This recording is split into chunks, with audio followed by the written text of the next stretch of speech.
আমার সাথে যে ঘটনা ঘটছে দেন আমার সাথে ঘটার আগে প্রায় 7টা বা 8টা মেয়ের সাথে এইভাবে ঘটছে। ওরা বিভিন্ন মেয়েদেরকে মানে ডেকে নিয়ে দাওয়াত দেওয়ার মানে বান্ধবীর মাধ্যমে ওরা এভাবে করে, যতটুকু আমি বুঝতে পারলাম। আমি যতটুকু শুনছি যে মানে এই কাহিনী আমার সাথে যে ঘটনা ঘটছে এই কাহিনী সেম প্রায় 3 সপ্তাহ আগে একটা মেয়ের সাথে বলে তারা সেমভাবেই মানে এভাবে নিয়ে গেছে 2টা মেয়েকে। ফেসবুক বা ইনস্টাগ্রামে অচেনা কেউ বন্ধু হতে চাইলে আমরা অনেকেই খুশি হই, কিন্তু সেই বন্ধুত্বের আড়ালে যদি ওত পেতে থাকে কোনো ভয়ঙ্কর শিকারী। রাজধানীর রায়েরবাগে সক্রিয় এমন এক নারী অপহরণ চক্রের জালে পা দিয়েছিলেন 2 নারী। জন্মদিনের দাওয়াতের নাম করে ডেকে নিয়ে সারা রাত আটকে রাখা, শারীরিক ও মানসিক নির্যাতন এবং সবশেষে মুক্তিপণ আদায়। কিভাবে কাজ করে এই চক্র, কারাই বা তাদের টার্গেট, দেখাবো আজকের বিশেষ প্রতিবেদনে।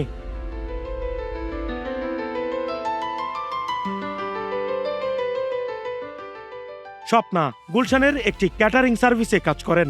সামাজিক যোগাযোগ মাধ্যমে তার পরিচয় হয় স্বর্ণা নামের এক নারীর সঙ্গে। স্বল্প সময়ে গড়ে ওঠে বন্ধুত্ব।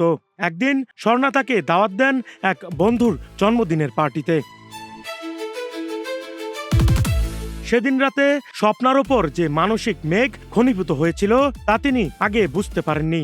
সারা রাত আটকে রেখে সব কেড়ে নেওয়ার পর সকালে তাকে ছেড়ে দেওয়া হয়। বাসায় যাবে বলে সে একটা সিএনজি বুক করছে। হ্যাঁ, সিএনজি একটা বুক করছে। পরে ওটা হচ্ছে কি ও যে বুক করলো দেন ও কিন্তু লোকেশন জানে না, ও নিজেও জানে না।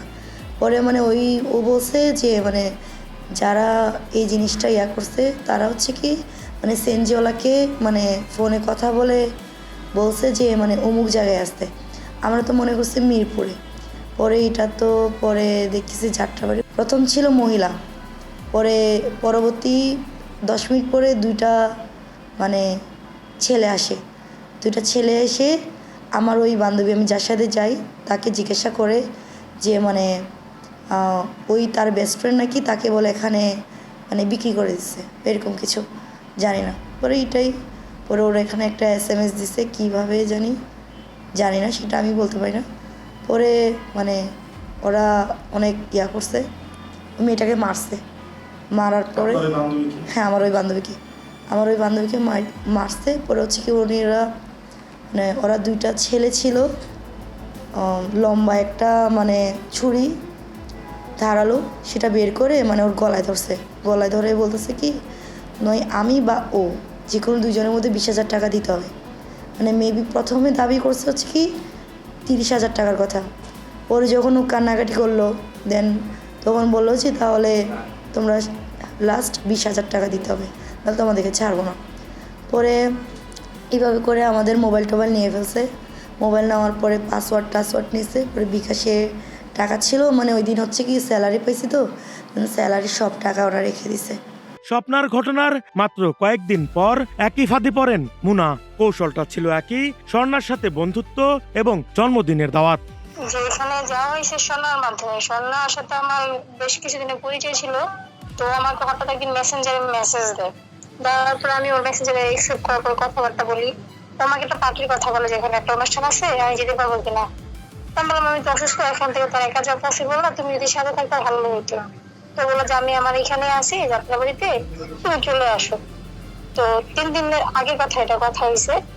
3 দিন পর আমি ওকে নাম দিলাম, নামতে বলছি ঠিক আছে, লোকেশন দিচ্ছে আমাকে, এরকম জায়গায় তুমি আসো। পরে আমি যাত্রাবাড়ি যাই, পরে ছেলে পারে আমি ওই ছেলের সাথে আর কি যাই, কিন্তু আমাকে ঘুরাই পেঁচে নিয়ে যায়। সঠিক ভাবে যাত্রাবাড়ি দিয়ে আমাকে নিয়ে যায় না, ওরা অন্য জায়গাতে ঘুরাই আমাকে যাত্রাবাড়ি নিয়ে যায় ওদের আন্ডারে আর কি। ফার্স্ট অফ অল এখানে যাওয়ার পরে আর অনেক ভিতরে, তো আমি চিনি নেই, আমি জায়গার নাম জিজ্ঞাসা করলে তো আমাকে বলেও না যে জায়গার নামটা কি। প্রায় 5 মিনিট আমি বসে থাকার পরে একটা মেয়ে আর হচ্ছে ওই মেয়ের হাজবেন্ড, নাম হচ্ছে পুষ্পা, আর হচ্ছে ওই ছেলের নাম কি আমার মনে নেই, কিন্তু ওই ছেলের মেয়ের নাম হচ্ছে পুষ্প। আচ্ছা। পরে ওরা 2টা যাবে, আমি জিজ্ঞাসা করলাম যে এগুলো কে, আর লোকজন কোথায়, স্বর্ণা কোথায়। ওদের স্বর্ণা আছে, ও আসতেছে, আপনি বসেন। তো প্রায় আমার 1.5-2 ঘন্টা বসায় রাখছে। 1টা-1.5টা বেজে গেছে। পরে আমি বললাম যে আপনারা কি আসবেন নাকি আমি চলে যাব। তো বলতেছে তুমি বসো, টেনশন করো না, স্বর্ণা আসবে। আমি স্বর্ণার লোকজন কে, স্বর্ণা কোথায় তুই। তো স্বর্ণা প্রথমে ভালো ব্যবহার করলো, আমার তেমন কিছু বল নাই। আধা ঘন্টা পরে স্বর্ণা আমাকে বকাঝকা করতেছে, গালাগালি করতেছে, টাকা পয়সা চাইতেছে আমার কাছে। তেমন কিসের টাকা দেবো আমি তোরে? তুই যেখানে আসোস তোর কোনো বাপ নাই যে তোর এখান থেকে বাঁচাই নিয়ে আসবো, এখানে আসোস ভালোভাবে টাকা চাইতেছে, টাকা দে। আমি বলছি কিসের টাকা দেবো? তোমার সাথে টাকার তো কোনো লেনদেন হয় না, আর তুমি তোমার কাছে কোনো টাকা পয়সা পাও না, কিসের টাকা দিবো? পরে বলতেছে তোর ছাড়া টাকা পাই না, তুই যেখানে আসছিস তুই বুঝতে পারছিস না যে তোর কেন আনা হয়েছে। মুনার স্বামী পরবর্তীতে বিকাশে টাকা পাঠানোর পর মুক্তি পান তিনি। গর্ভবতী হওয়ার পরেও তাকে সারা রাত আটকে রেখে মুক্তিপণ আদায়ের এই অমানবিকতা স্তম্ভিত করে দেয় যে কাউকে। আমি কেন আনা হয়েছে, তুমি তো অনুষ্ঠানের কথা বলো না, যেটা পার্টি আছে, বাট আদার্স তো কিছু বলো নাই। পরে ওই ছেলে আমার রুমে আসছে, ওই ছেলে রুমে ছিল না, ছেলে আসছে, আসে আমারে বলতেছে স্বর্ণারে কল দাও, স্বর্ণায় তোমার কথা বলে আমার থেকে 20,000 টাকা নিয়েছেন। 20,000 টাকা কেন নিছে? বলতেছে তোমাকে এখানে পাঠাইছে আমার সাথে কাজের জন্য। বলতেছে কিসের কাজ? বলতেছে তোমার নাম বলেই তো টাকা নেওয়া হয়েছে, এখন কিসের কাজ সেটা তুমি জানো না? বলতেছে না আমি তো জানি না, আমাকে পার্টির কথা বলছে, আপনি আমাকে রিসিভ করে নিয়ে আসছেন। এরকম তো কোনো কথাবার্তা হয় না যে আপনি ওনাকে টাকা দিবেন কিংবা আমি আপনার থেকে টাকা নিবো। বলতেছে তুই বেশি বুঝোস, সেটি তোর তো আনা হয়েছে, তুই তোর কথা বলে টাকা নিছে, তুই এখন টাকা দিবি, কই থেকে দিবি?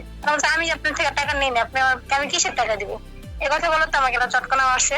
মারার পর আমি কিছু বলি নাই, চুপচাপ বসে আসছি। বসে আমি স্বর্ণারে আবার কল দিয়েছি, স্বর্ণা আমার কল ধরতেছে না, মেসেজ রিপ্লাই দিতেছে না, আমাকে ব্লক করে দিচ্ছে স্বর্ণা। আমি ফোন দিই ফার্স্ট অফ অল। পরে আধা ঘন্টা পর আমি ফোন দেখতেছি না, আমাকে বেশি বলছে, আমাকে সুইচ গেম মানে অনেক অস্ত্র দিয়ে আমাকে ভয় দেখাচ্ছিল।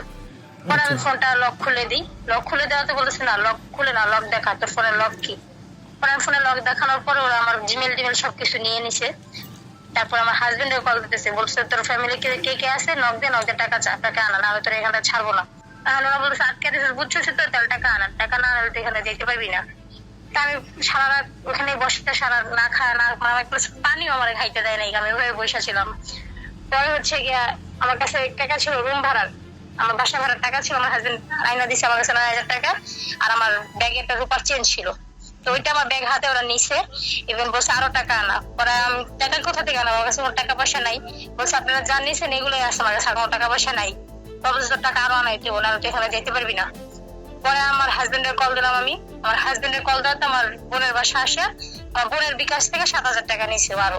অনুসন্ধানে জানা গেছে এই চক্রের সদস্যরা রায়েরবাগের স্থানীয় বাসিন্দা, আর তাদের মূল টোপ বা লোকাল এজেন্ট হিসেবে কাজ করেন এই স্বর্ণা। তার কাজ মূলত নাইট ক্লাব বা শিশাবারে যাতায়াত করা নারীদের টার্গেট করা।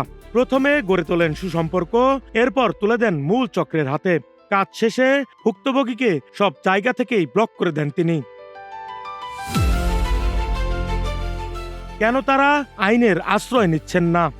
আমাকে তো দিয়ে দিছে যে আমি যেন এগুলো কিছু না করে তাহলে সমস্যা হবে। তো আমি অসুস্থ, তো বললাম আমার বাচ্চা পেটে ছিল, তো এই জন্য আমি এরকম কিছু করিও নেই, এগুলো আমি পদক্ষেপ নিইনি। বন্ধুত্বের আড়ালে চলা সেই পৈশাচিকতার খবর এলাকায় ছড়িয়ে পড়তেই ফুঁসে ওঠে স্থানীয় জনতা। পাড়া প্রতিবেশীরা একজোট হয়ে সেই আস্তানায় আতর্কিত হানা দেয়। সেখান থেকে কেবল বন্দী কয়েকজন নারীকেই মুক্ত করা হয়নি, বরং উদ্ধার করা হয়েছে নারকীয় তাণ্ডবে ব্যবহৃত একগুচ্ছ ধারালো অস্ত্র এবং অপরাধের ডিজিটাল ব্লুপ্রিন্ট হিসেবে ব্যবহৃত মোবাইল ফোন।